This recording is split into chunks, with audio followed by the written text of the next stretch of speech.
Good evening, everyone.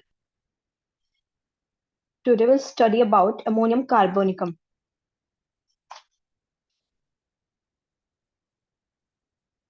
Common name is smelling salt. Prover is Hahnemann. Ammonium carb is a very effective remedy potentized from the pure salt carbonate of ammonium. अब ammonium carb है क्या? ये एक पोटेंटाइज्ड form है carbonate of ammonium, जो pure salt carbonate of ammonium है उसका एक पोटेंटाइज्ड फॉर्म है। इसको कॉमनली स्मेलिंग सॉल्ट भी नाम से भी जानते हैं। ये जो स्मेलिंग सॉल्ट है, ये पहले के टाइम में एज अ क्रूड फॉर्म में लोग इसको रखते थे, ताकि अगर कोई अनकॉन्शियस है, सांस लेने में प्रॉब्लम हो रही है, तो उसके कॉन्शियसनेस को वापस लाने के लिए लोग ऐसे क्रूड फॉर्म में यूज करते थे। ये क्या करता है, जो स्मेलिंग सॉल्ट है ना, इसमें अमोनिया बहुत स्ट्रॉन्ग अमोनिया का स्मेल रहता है, जो कि एक पंजेंट काइंड ऑफ स्मेल है। वो स्मेल क्या करता है कि जो नर्व्स है या फिर लंग्स है, उसके जो मेम्ब्रेन है ना, उसको इरिटेट करता है। जो ब्रीदिंग प्रॉब्लम हो रही है ना, वो अनकॉन्शियस हो गया, ब्रीदिंग प्रॉब्लम हो गई, तो उसको फिर से कॉन्शियस में लाने की कोशिश करता है। हम और होम्योपैथी में उस जो pure salt carbonate of ammonium है, उसको पोटेंटाइज करके अमोनियम कार्बोनिकम मेडिसिन बनाया गया, जो कि हम पढ़ेंगे आगे कि कब कब यूज करते हैं, कौन कौन से कंडीशन में यूज करते हैं। तो इसके क्लिनिकल में है asthma, bronchitis, cough, epistaxis, emphysema, haemorrhage, headache, it is heart affection.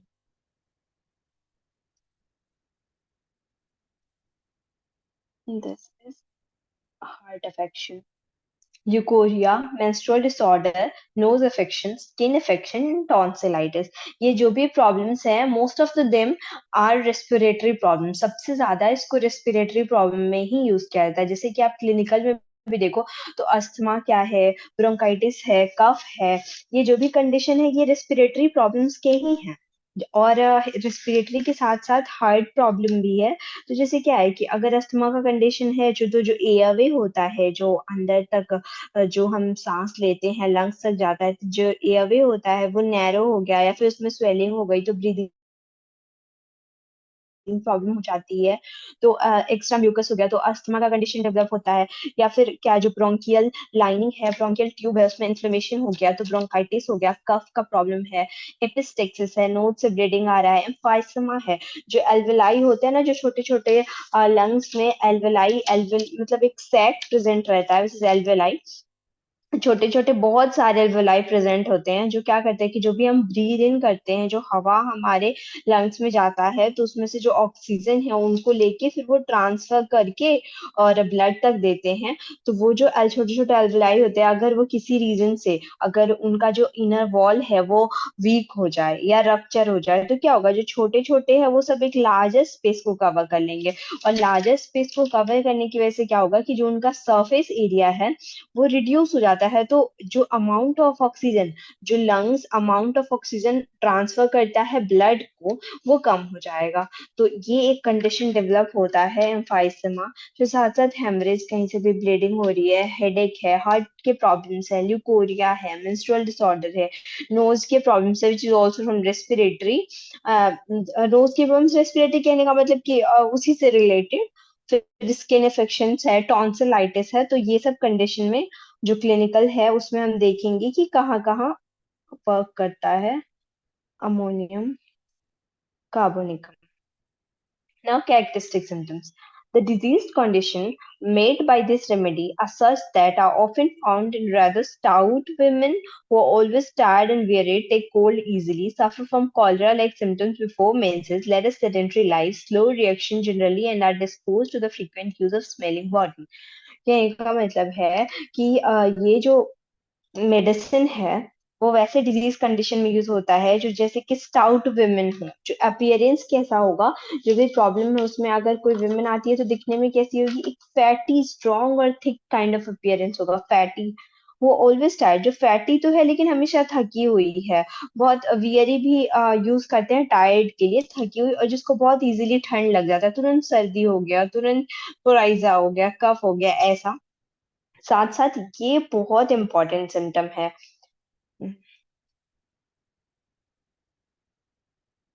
This is suffer from cholera like symptoms before menses. ये बहुत ही इंपॉर्टेंट सिम्टम है कि मेंसेस आने से पहले उसको कॉलरा के जैसे सिम्टम्स आते हैं। लेट अ सेडेंटरी लाइफ, बहुत ज्यादा डिहाइड्रेशन हो जाएगा, डायरिया हो जाएगा। Let a decent sedentary life, जो सेडेंटरी लाइफ जी रही है, मीन्स फिजिकल एक्टिविटी नहीं है उसके लाइफ में, slow reaction generally and dispose to the frequent use of. और साथ साथ क्या है कि वो बहुत ज्यादा वो लेडी स्मेलिंग बॉटल का यूज करिए, मतलब ऐसी कोई लेडी है ना जो आपको बताए कि मुझे सांस लेने में ना प्रॉब्लम होने लगती है, बहुत ज्यादा अस्थमैटिक हो या फिर हार्ट अफेक्शन हो, उसकी वजह से ब्रीथिंग प्रॉब्लम होता है, तो मैं एक स्मेलिंग बॉटल विच स्मेलिंग सॉल्ट को रखती हूँ, ताकि मैं जब भी इसे सांस लूँ ना, इनहेल करूँ, तो मुझे बहुत अच्छी फीलिंग आती है, मेरा जो सांस लेने का प्रॉब्लम है वो ठीक हो जाता है। और उसमें साथ साथ जो भी सिम्टम्स हैं देखने को मिले, तो अमोनियम कार्बोनिकम हम प्रिस्क्राइब करेंगे। Mucous membranes of the respiratory organs are specially affected, सबसे ज्यादा रेस्पिरेटरी ऑर्गन्स के म्यूकस मेम्ब्रेन अफेक्टेड रहेंगे। फैट पेशेंट, जो मैंने पहले भी बताया, stout with weak heart, wheezing feel suffocated, मतलब उसके हार्ट के जो एक्शन है वो सही नहीं रहेंगे, वीक रहेंगे, विजिंग साउंड आएगा, सांस लेने पे सफोकेशन होगा, very sensitive to cold air, cold air से बहुत ज्यादा सेंसिटिव रहेगा। Great aversion to water, can not bear to touch, पानी से भी बहुत प्रॉब्लम रहेगा, पानी को छूना भी नहीं चाहेगा patient. Malignant scarlatina with somnolence। अब ना what is malignant scarlatina? So first of all scarlatina, scarlatina क्या होता है कि ये एक स्कारलेट फीवर है जो स्टेप्टोकोकस बैक्टीरिया की वजह से होता है, और ये सबसे ज्यादा थ्रोट को अफेक्ट करता है, तो उसको एज अ स्ट्रेप थ्रोट भी कहते हैं। ये बच्चों में जनरली ज्यादा देखने को मिलता है, 5 to 15 ईयर्स के बीच में। और इसमें क्या होता है कि ये जो फीवर है ना, जितना बढ़ते जाएगा उतना एक वो दिखाता है अपना, तो जैसे बॉडी पे रेड रेड रैश दिखने को लगेंगे, स्कारलेट फीवर रैश बोलते हैं उसको, ब्राइट रेड रैश दिखेंगे, साथ साथ पूरा बॉडी में फीवर होगा, सोर थ्रोट हो जाएगा, क्योंकि थ्रोट बताना, स्ट्रेप थ्रोट कहते हैं उसको। फिर हेडेक, स्टमक पेन, ये सारे सिम्टम्स देखने को मिलेंगे। और उसके साथ साथ सबसे चीज क्या है कि उसको हमेशा नींद आते रहेगा, the state of being sleepy, हमेशा उसको नींद ही आते रहेगा, which is somnolence। Next is heaviness in all organs, ऐसा लगेगा कि सारे के सारे ऑर्गन्स उसके बहुत हैवी हो चुके हैं। So,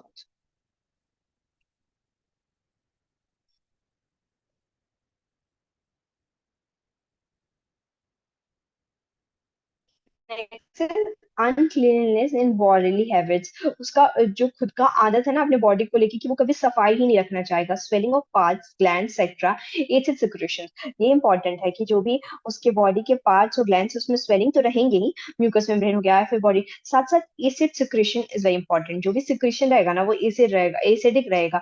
acidic in the sense कि जो भी स्किन पे वो जाएगा वहां पे बर्निंग कॉज करेगा, और साथ साथ एक हार्श टाइप का फीलिंग देगा स्किन पे। Next is symptoms of mind. Forgetful, ill-humor, gloomy during stormy weather. Uncleanliness. Forgetful क्या है? हमेशा हर बातों को भूल जाना, मतलब ill humoured, उसका खुद का सेंस ऑफ ह्यूमर ही सही नहीं है, हमेशा सैड रहता है, स्पेशली ड्यूरिंग स्टॉर्मी वेदर। जब स्टॉर्मी वेदर आता है तो उसको एकदम सैडनेस बोलेगा कि अरे ऐसा, जब स्टॉर्मी काइंड ऑफ वेदर आता है ना, अजीब सैडनेस जैसा हो जाता है, लगता है सब चीजें भूल जा रहा हूँ, कहीं कुछ अच्छा ही नहीं लगता मुझे। फिर क्या है? साफ सफाई ही नहीं रखता, अनक्लीननेस है। Talking and hearing others talk एफिडेंटली,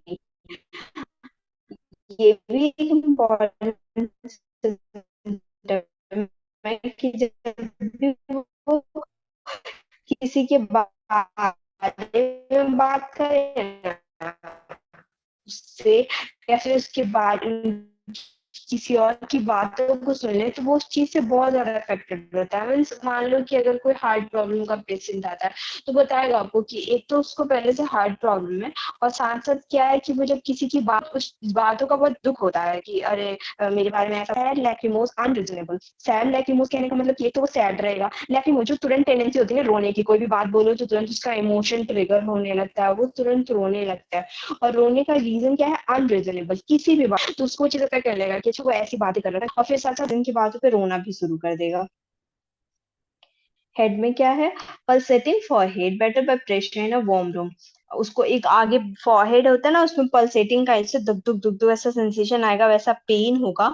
जो कि प्रेशर देखिए जब सर को दबाएगा तो अच्छा लगेगा, या फिर एक वार्म रूम में चला जाएगा, जैसे होता है ना कि बाहर निकलने पे ज्यादा प्रॉब्लम हो रही है, लेकिन प्रॉपर अपने रूम में जाके अपने बेड पे लेट गए, या फिर वार्म फील हो रहा है रूम के अंदर, तो उसको अच्छा लगेगा। सॉफ्ट थ्रू द हेड, उसके हेड में ना एक सॉफ्ट टाइप का फील होगा। सॉफ्ट कहने का मतलब क्या है कि एक सेंसेशन ऐसे आना कि लगे कि जैसे कुछ मेरे सर में जाके इलेक्ट्रिक शॉक जैसा फील हो रहा है।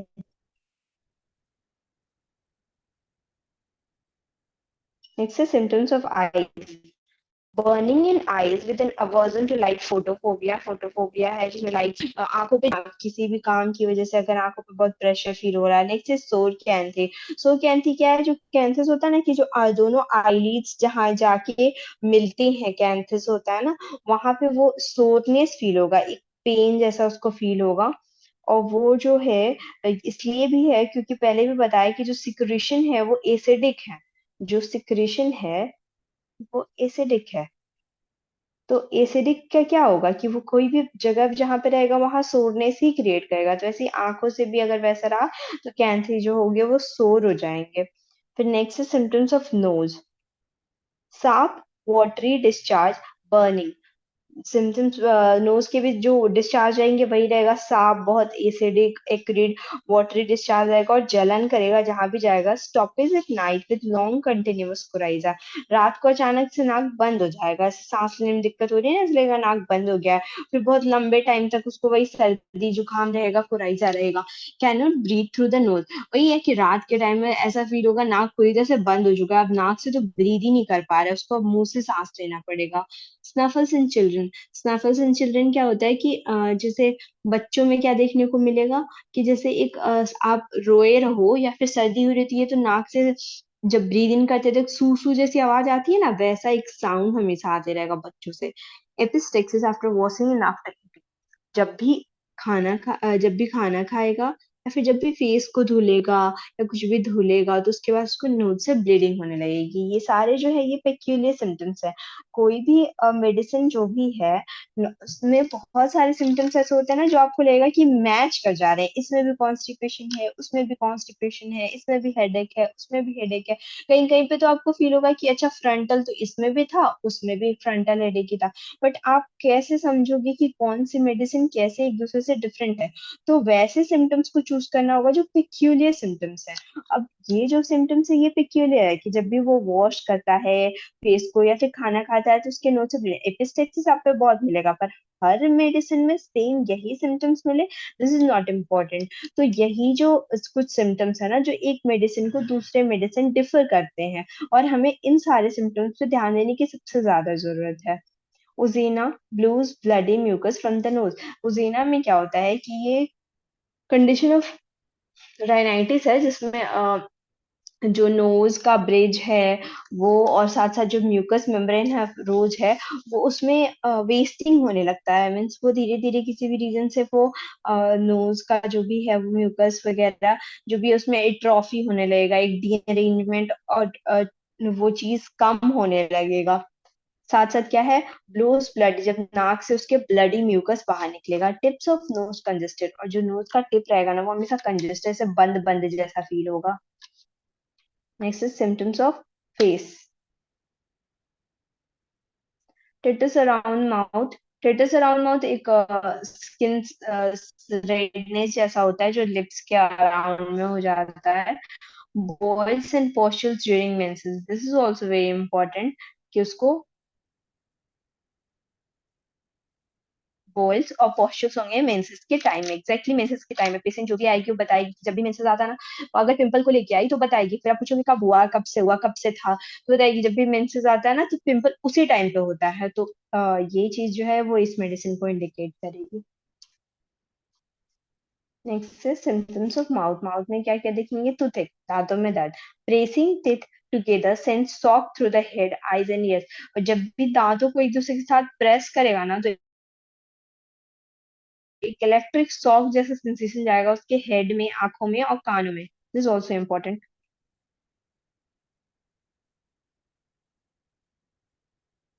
Vesicles on the tongue, tongue पे वेसिकल्स देखने को मिलेंगे। Cracking of jaw on chewing, जब भी च्यू करेगा पेशेंट तो एक क्रैकिंग साउंड प्रोड्यूस होगा, जैसे कैसे कोई टूटता है कोई चीज तो एक क्रैकिंग साउंड प्रोड्यूस होता है, वैसा एक फीलिंग आएगा।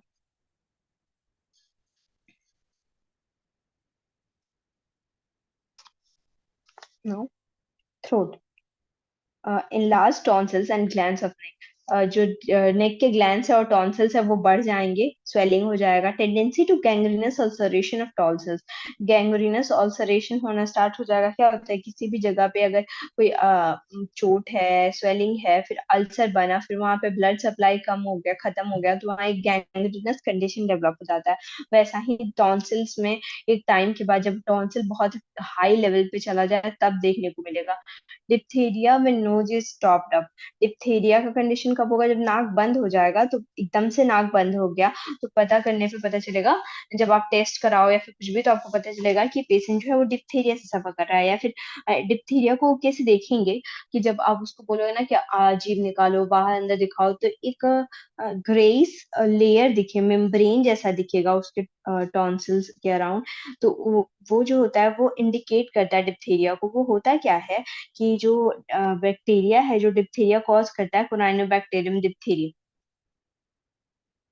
कोराइनोबैक्टीरियम डिप्थीरिया, तो वो क्या करता है कि बैक्टीरिया जो होता है वो टॉक्सिन रिलीज करता है, तो जो सेल है ना वहाँ के सेल डेड हो जाते हैं, और वो एक ग्रेस, जो सेल डेड होके क्या करते हैं, एक ग्रेस मेम्ब्रेन बना देते हैं जो टॉन्सिल है उसके ऊपर या थ्रोट में। तो वो जो मेम्ब्रेन है ना वो एक स्यूडो मेम्ब्रेन के नाम से देखा जाता है, वो एक दिखता है डिप्थीरिया के कंडीशन में। स्टमक में क्या है, great appetite but easily satisfied, भूख तो बहुत तेज लगा हुआ रहेगा, जब पूछोगे तो शुद्ध बोलेगा कि बहुत तेज भूख लगा, लेकिन जब भी थोड़ा सा भी खाएगा ना तो तुरंत बोलेगा हाँ हो गया, मेरा पेट तो भर गया अब। एब्डोमेन में क्या है, noise and pain in the abdomen, noise pain तो होगा, साथ साथ एक आवाज भी आती रहेगी एब्डोमेन से। नॉइज बहुत सारे आते हैं ना, अलग अलग तरह के, रम्बलिंग टाइप ऑफ नॉइज, फिर वैसे उसी टाइप का आवाज भी आएगी पेट से। फिर क्या है, फ्लैचुलेंट हर्निया, फ्लैचुलेंट हर्निया कैसे कह सकते हैं कि वैसा हर्निया जो गैस और ब्लोटिंग कॉज करे। क्या होता है कि हर्निया कब होता है कि जब ऑर्गेन, एक ऑर्गेन का जो कवरिंग है वो दूसरों में चला जाता है, तो वो हर्नियल कंडीशन डेवलप करता है ना। तो ऐसा अगर जो भी ऑर्गेन्स हैं एब्डोमेन में, अगर उनका अरेंजमेंट शेप या अरेंजमेंट चेंज हो जाए तो उसकी वजह से क्या होता है कि बहुत ज्यादा गैस और ब्लॉटिंग हो जाता है, वो एक्सेसिव गैस को ट्रैप करने लगता है, तो फ्लैचुलेंट हर्निया का कंडीशन डेवलप होता है।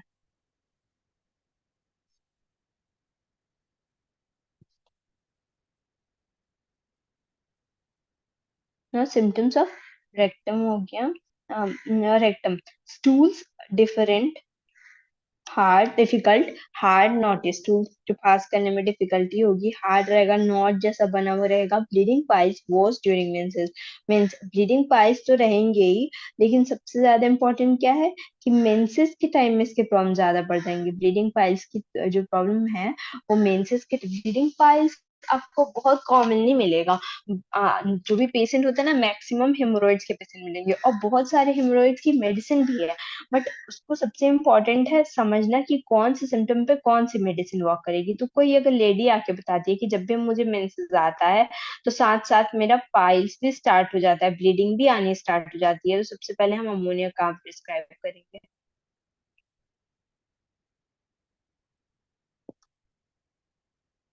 नेक्स्ट है प्रोट्रूडिंग पाइल्स, वो after stool better lying down. Protruding piles वही जो पाइल्स विजिबल हो, प्रोट्रूड करता हो एनल रीजन पे, और स्टूल से प्रॉब्लम बढ़ जाए और लाइंग डाउन से जाके लेट जाए तो उसको रिलीफ मिले। Symptoms of urinary, frequent desire involuntary at night, बाबा उसको फ्रीक्वेंट डिजायर होता है यूरिन पास करने का, और साथ साथ नाइट के टाइम पे उसका कंट्रोल नहीं होता है, इनवॉलेंट्री यूरिनेशन हो जाता है। यूरिन कैसा रहेगा, white Sandy bloody copious turbid and fitted, ऐसा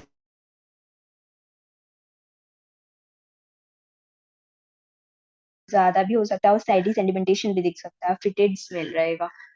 फीमेल सिम्टम्स में क्या है, itching swelling and burning of यूरिनम, जो अपर वल्वा वाले रीजन होते हैं वहाँ इचिंग होगा, स्वेलिंग होगा, बर्निंग होगा। एवर्जन टू अदर सेक्स, दूसरे सेक्स से एवर्जन रहेगा। मेंसेस टू फ्रीक्वेंट, प्रोफ्यूज और late, too frequent.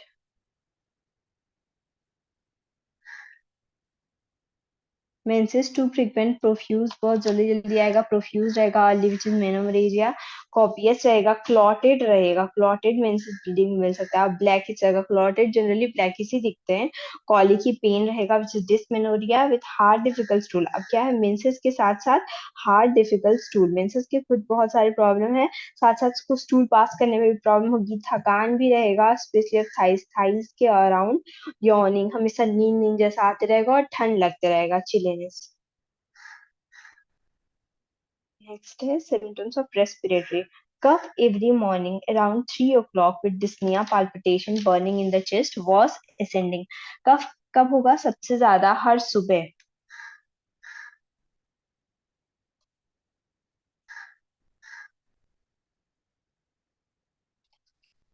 Morning around 3 o'clock, सुबह सुबह 3 बजे के around.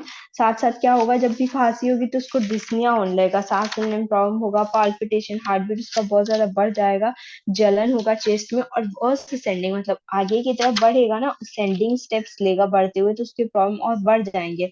Chest feels tired, chest बहुत थका थका हुआ फील होगा, एम्फाइसीमा जो भी बताया ना कि एल्वेलाई जो है उनका सरफेस एरिया बढ़ जाता है, जिसकी वजह से क्या होता है कि लैक ऑफ ऑक्सीजन का कंडीशन डेवलप हो जाता है ब्लड स्ट्रीम में। नेक्स्ट है oppression during breathing worse after effort, सांस लेने के टाइम उसको एक दबाव जैसा फील होगा, और कुछ भी करेगा तो उसके प्रॉब्लम जो है और वर्स होते जाएंगे। And on entering a warm room और ascending even a few steps. अब क्या एक इम्पॉर्टेंट नोट करने वाला सिम्टम्स है, नोट करने वाला सिम्टम्स ये है कि एक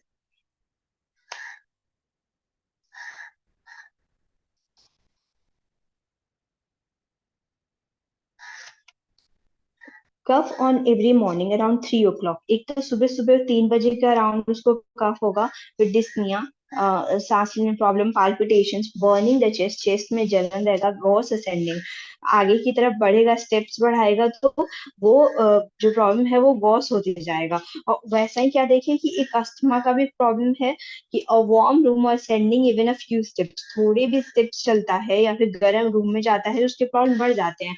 बट ये जो पेशेंट है, जो मैंने पहले बताया, मेंशन किया कि पेशेंट जो है उसको कोल्ड से प्रॉब्लम है, उसको ठंड लगती रहती है, लेकिन एक जो अलग से सिम्टम है ना, अस्थमा का कंडीशन है, उसमें उसको वार्म रूम से प्रॉब्लम होता है।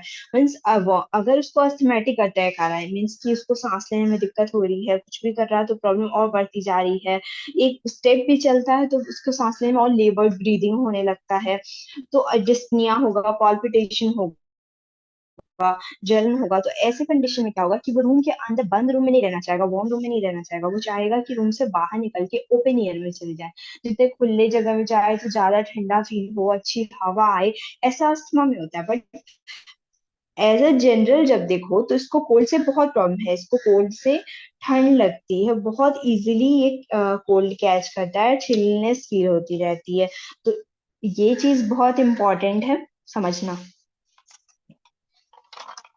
Now next is asthenic pneumonia. Asthenic pneumonia क्या है कि ये निमोनिया का कंडीशन अगर टाइफॉइड फीवर के बाद से डेवलप हो गया तो जो एल्वेलाई होते हैं ना उसमें फ्लूइड या म्यूकस फुल हो जाता है, तो वैसे कंडीशन में है। फिर है slow labour stertorous breathing bubbling sound, बहुत जो ब्रीदिंग होगा बहुत स्लो हो जाएगा, बहुत मेहनत करके ऐसा फील होगा कि बहुत वो मेहनत कर रहा है सांस को लेने के लिए, ऐसा तनाव भरा, साथ साथ बबलिंग, सांस लेने पे बहुत बबल जैसा साउंड आएगा। विंटर कैटर, विंटर में तुरंत उसको म्यूकस रिलीज होने लगेगा, सर्दी रहेगा, विद स्लाइमी स्पुटम, एक स्लाइमी चिपचिपा काइंड ऑफ स्पुटम निकलेगा, साथ साथ स्पेक्स ऑफ ब्लड, ब्लड के स्पेक्स मतलब कंप्लीट ब्लड नहीं दिखेंगे, जो भी स्पुटम होगा उसमें कंप्लीट ब्लड नहीं दिखेगा, बट स्पेक्स दिखेगा, स्पेक्स मीन्स बूंद, जो कहते हैं ना कि थोड़ा थोड़ा दिखेगा, साथ साथ पल्मोनरी एडिमा भी रहेगा। Next is symptoms of heart. Audible palpitation with fear, cold sweat, lacrimation, inability to speak. जो पाल्पिटेशन है ना हार्ट के प्रॉब्लम्स में क्या होगा, जो भी उसका हार्ट बीट बढ़ा रहेगा, एक तो कोई अक्सर आके बोला कि मुझे फील हो रहा है कि मेरा हार्ट बीट बहुत बढ़ गया है, बहुत थकान या डर जाओ तो कभी अचानक से समझो कि कोई आपसे बोल दे कि अचानक से सामने होश आ गया, ऐसा किसी ने बोल दिया, तो आप अगर डर जाओ तो उस कंडीशन में क्या होता है, पाल्पिटेशन होता है, आपका हार्ट बीट बहुत बढ़ जाता है।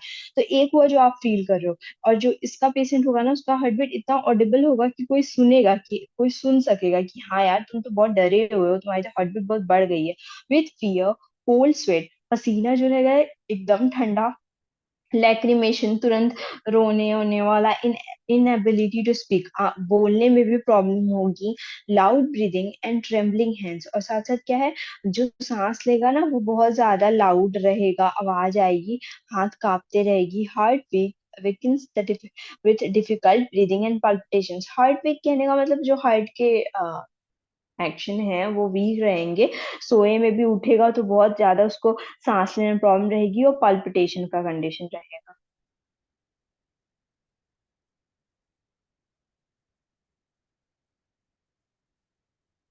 एक्सट्रीमिटीज में क्या है, tearing in joints relieve by heat of bed, inclination to stretch limbs, joint जो है उसमें टीयरिंग टाइप पेन रहेगा, जो कि बेड के हीट से जॉइंट्स रिलीव बाई, मतलब वो बेड पे हीट कहने का मीन्स कि वो चाहेगा कवर ओवर करके बेड पे लेट जाए तो उसको उससे रिलीफ मिलेगा, जो जॉइंट्स में टीयरिंग टाइप का पेन हो रहा है, और साथ साथ उसको मन करेगा पैर हाथ को खींचते रहे। Hands cold and blue distended veins, hands पे ना वेन्स दिखेंगे, एक तो हाथ ठंडा हो जाएगा और साथ साथ जो वेन्स है वो दिखेंगे ब्लू कलर के। Fingers will swell when arm is hanging down, जब हाथों को ऐसे नीचे करके नीचे की तरफ रखेगा ना तो उसके जो फिंगर्स हैं उसमें स्वेलिंग हो जाएगी। पेनारीडियम डीप सीटेड पेरियोस्टल पेन, पेनारीडियम क्या है, ये पेनारीडियम, दिस इज पेनारीडियम। क्या होता है कि ये जो एरिया है इसमें स्वेलिंग हो जाएगा, साथ साथ पस का भी कंडीशन डेवलप हो जाएगा। और नेक्स्ट है डीप सीटेड पेरियोस्टल पेन, और अंदर तक ये जितना डीप होते जाए उतना जाके अगर बोन तक पहुंच जाता है वहां पे प्रॉब्लम हो जाती है, तो वैसे कंडीशन में हम अमोनियम कार्ब देंगे। Cramps and calves and soles, calf muscle में पैर का जो कार्ब मसल होता है उसमें, और सोल्स में दर्द रहेगा, गाउट रहेगा, big two is painful, gout में ये इंपॉर्टेंट है कि बिग टू पेनफुल रहेगा, सबसे बड़ा वाला गाउट की कंडीशन में swelling रहेगा और पेनफुल रहेगा। Fullness in the beginning, fullness in the beginning क्या होता है कि जो फिंगर होता है ना, जो फिंगर का आगे का ये वाला टिप वाला जो एरिया होता है उसमें भी अगर इन्फेक्शन की वजह से पस हो जाए या फिर कोई कंडीशन डेवलप हो जाए तो वो फेलेंस होता है, तो उसका बिगिनिंग स्टेज में देते हैं अमोनियम कार्ब को। हील पेनफुल स्टैंडिंग, जब भी चलेगा खड़ा रहेगा तो उसके हील में पेन होने लगेगा। Tearing pain in ankles and bones of feet, better when warm in bed, tearing pain रहेगा वही, और बेड पे जाएगा तो उसको रिलीफ मिलेगा। नेक्स्ट है स्लीप के symptoms, sleepiness during the day, पहले भी बताया ना कि उसको स्लीपनेस रहेगा, दिन के टाइम में वो सोते रहना चाहेगा। स्टार्ट्स फ्रॉम स्लीप स्ट्रैंगुलेटेड, और कभी कभी अचानक से नींद से जग जाएगा, और स्ट्रैंगुलेशन अगर जो हार्ट के अफेक्शन है उसमें नींद से अगर टूटा, या फिर अस्थमा या फिर हार्ट का अफेक्शन है उसमें क्या देखिएगा, पेशेंट बताएगा सोते सोते अचानक से जगह ऐसा लगा कोई गला स्ट्रैंगुलेट कर रहा है, कोई गला दबा रहा है मेरा, वैसा एक फीलिंग आएगा, पाल्पिटेशन रहेगा, डिस्निया रहेगा, ऐसा कंडीशन डेवलप होगा स्लीप से अचानक से जगने के बाद। Skin वॉलेंट etching and burning blister, skin में क्या देखेंगे कि बहुत ज्यादा इचिंग रहेगा, साथ साथ ब्लिस्टर से छोटे छोटे ब्लिस्टर पॉज जैसे हो जाएंगे जिसमें बर्निंग रहेगा। स्कारलेट रैश रहेगा, जो स्कारलेट रैश क्या है, वो जो स्कारलेट फीवर जो पहले मेंशन किया था, वो स्कारलेट फीवर के कंडीशन में रेड रेड रैश देखने को मिलता है बॉडी के ऊपर, स्कारलेट फीवर रैश वैसा रैश रहेगा। मिलियरी रैश क्या है, ये भी छोटे छोटे रेड रैश दिखते हैं जिसको हीट रैश बोलते हैं, अचानक से बहुत गर्मी हो गई तो। फिर है मैलिग्नेंट स्कारलेटिना, जो बहुत स्कारलेट फीवर, ये जो स्कारलेट फीवर है ये बहुत डेंजरस लेवल पे जब चला जाए बॉडी के अंदर पूरा स्प्रेड कर जाए तो मैलिग्नेंट स्कारलेटिना बोलते हैं। Frequently develop eruption from defective vitality, vitality बहुत लो हो जाए उसकी बॉडी का, उससे बहुत सारा इरप्शन डेवलप हो जाए। Erysipelas erysipelas in the aged with mental symptoms, साथ साथ एजेड लोगों में भी स्किन पे इरिसिपल्स डेवलप हो और मेंटल सिम्टम्स भी रहे जो पहले पड़े हैं उनके साथ साथ। Eczema in the bench of extremities between legs around the anus and genitals, eczema रहेगा। एक्जिमा भी इरप्शन है जो कि स्किन इरप्शन है जो कि एक्सट्रीमिटीज पे, लेग्स के बीच में, एनस के अराउंड, जेनिटल्स पे भी देखने को मिलेगा।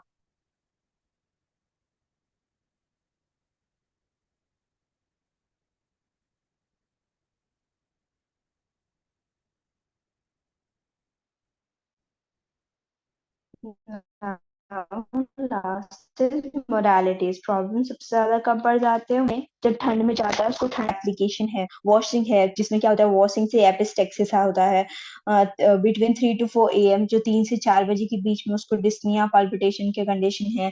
ड्यूरिंग मेंसेस और मेंसेस से पहले कॉलेरा लाइक सिम्टम्स आते हैं। बेटर कब होगा? Lying on painful science on stomach, एक तो जो है जो वो लाई डाउन करता है तो पेट के हीट से उसके टीयरिंग पेन रिलीफ होते हैं। साथ फिर क्या है, इन ड्राई वेदर, जब ड्राई वेदर में रहता है तो उसके प्रॉब्लम्स रिलीफ होते हैं। तो overall this was ammonium carbonic, जो सबसे ज्यादा रेस्पिरेटरी हार्ट अफेक्शन के कंडीशन में यूज किया जाता है। जो पेशेंट का अपीयरेंस रहेगा वो फैटी रहेगा, थका हुआ रहेगा, मेंसेस आने से पहले कोलर लाइक सिम्टम्स होंगे।